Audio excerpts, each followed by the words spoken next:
শেষ ৩টি রাফায়েলের যুদ্ধবিমান ভারতে আসছে আগামী সপ্তাহেই, জানালো প্রতিরক্ষা মন্ত্রক।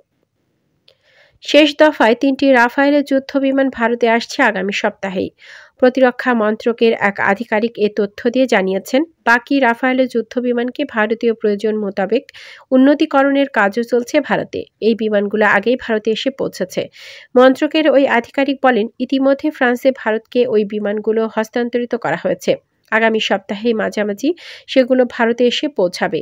আগের মতোই ওই বিমানগুলোতে ফরাসি বিমান বাহিনী এবং আরব আমিরাতের সহায়তায় জ্বালানি ভরা হবে। প্রসঙ্গত, ভারতের জন্য তৈরি প্রথম রাফায়েলের বিমান RB008 2018 সালে 30 অক্টোবর ফ্রান্সের আকাশে উড়েছিল। ওই বিমানেই প্রথম ভারতীয় মান অনুযায়ী বিভিন্ন পরীক্ষার পর সেটি উড়ানের শংসাপত্র লাভ করে। ওই বিমানগুলোকে RB নামে চিহ্নিত করা হয় দেশের প্রাক্তন এয়ার চিফ মার্শাল RKS ভাদুরিয়ার নামে। ভাদুরিয়া ফ্রান্সের সঙ্গে এই যুদ্ধবিমান চুক্তির অন্যতম কারিগর ছিলেন। ভারতের জন্য তৈরি রাফায়েলের যুদ্ধবিমানগুলোকে বিশ্বের সবচেয়ে উন্নত রাফায়েলের যুদ্ধবিমান বলে মনে করা হচ্ছে। এদিকে যে কোনো সময় বিমান হামলা দিয়ে ইউক্রেনে আগ্রাসন শুরু করতে যাচ্ছে রাশিয়া। ক্রমে চরমে রূপ নিচ্ছে ইউক্রেন রাশিয়া পরিস্থিতি। যে কোনো সময় রাশিয়া বিমান হামলা দিয়ে ইউক্রেনে আগ্রাসন শুরু করতে পারে বলে আশঙ্কা প্রকাশ করেছেন মার্কিন যুক্তরাষ্ট্র। ইতিমধ্যেই এমন সতর্কতা দিয়ে অবিলম্বে মার্কিন নাগরিকদের ইউক্রেন ত্যাগ করার নির্দেশ দিয়েছে ওয়াশিংটন। প্রেসিডেন্ট বাইডেনের জাতীয় নিরাপত্তা বিষয়ক জ্যাক সুলিভান কর্মকর্তার সতর্কতা উচ্চারণ করে বলেছেন, যে কোনো সময় ইউক্রেনে হামলা চালাতে পারে রাশিয়া। সুতরাং অবিলম্বে মার্কিন নাগরিকদের উচিত সেদেশ ত্যাগ করা। তিনি বলেন, এই মুহূর্তে পরিস্থিতি এমন পর্যায়ে এসেছে যে রাশিয়া ঠিক কখন হামলা চালাতে যাচ্ছে আমরা শুধু সেই দিনক্ষণ কিংবা ঘন্টার কথা সুনির্দিষ্টভাবে উল্লেখ করতে পারছি না। তবে যে কোনো সময় এই হামলার সম্ভাবনা খুবই বেশি।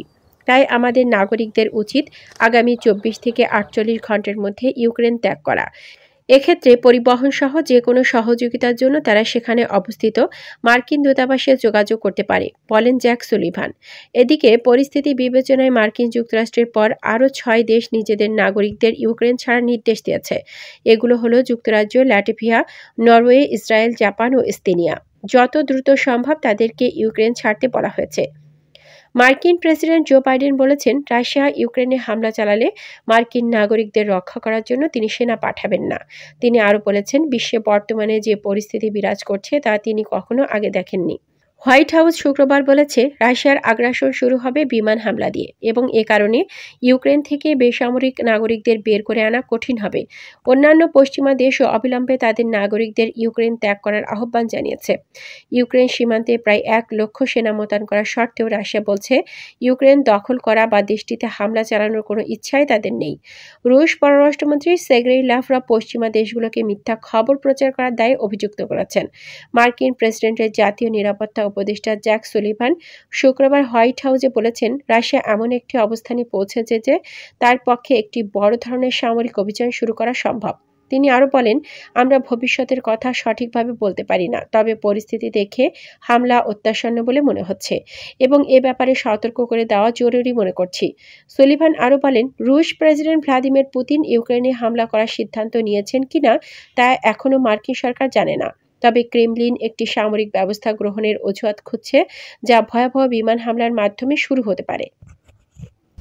ডিয়ার ভিউয়ার্স, আমাদের চ্যানেলের নিউজগুলো যদি আপনাদের ভালো লাগে তবে আমাদের চ্যানেলকে সাবস্ক্রাইব করুন। আপনার বন্ধুদেরকেও সাবস্ক্রাইব করতে উৎসাহিত করুন। নতুন নতুন নিউজ জানার জন্য আমাদের সাথেই থাকুন।